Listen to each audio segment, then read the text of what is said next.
కవిత కొత్త పార్టీ పెడుతుంది అనేది నాకున్న సమాచారం. నేను ఆ రోజు కూడా మీలాంటి మీడియా మిత్రులు అడిగితే చెప్పింది ఏంటంటే ఆమె నో పాయింట్ ఆఫ్ రిటర్న్ దాకా వెళ్ళిపోయింది, ఇంకా అతికేది లేదా సంసారం, కాబట్టి విడిపోతుంది. విడిపోయిన తర్వాత పార్టీ పెడుతుంది. ఇది ఒక రాజకీయాలలో నాకున్న 20 ఏళ్ళ 23 ఏళ్ళ అనుభవంతో చెప్తున్నాను.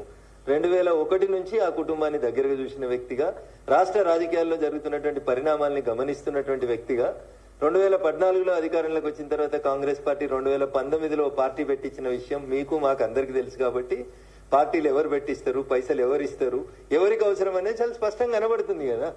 వాళ్ళేంది నీళ్ళేంది తెలుస్తుంది. నా నోట్లోకి వెళ్ళేంది కానీ చిట్చాటు కాదు. I'm speaking openly.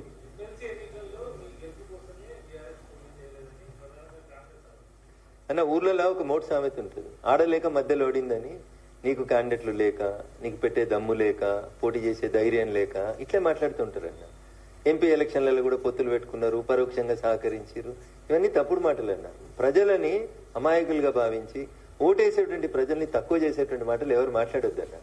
అది చాలా తప్పు, దురదృష్టకరం. అది అన్నిట్లలో పోటీ చేసిరు వాళ్ళు. ఎంపీ ఎలక్షన్లలో అన్నిట్లలో పోటీ చేసిరు. నా మీదనైతే 100 కోట్లు పెట్టిరు, మీకు తెలుసు.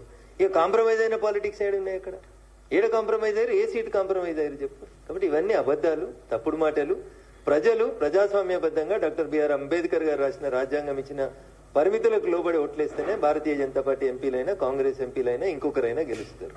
కాబట్టి ఒక పార్టీ ఇంకో పార్టీకి అమ్ముడు పోయింది ఇట్లాంటి మాటలు దయించి ప్రజాస్వామ్యంలో సరైనవి కాదనేది నా భావన.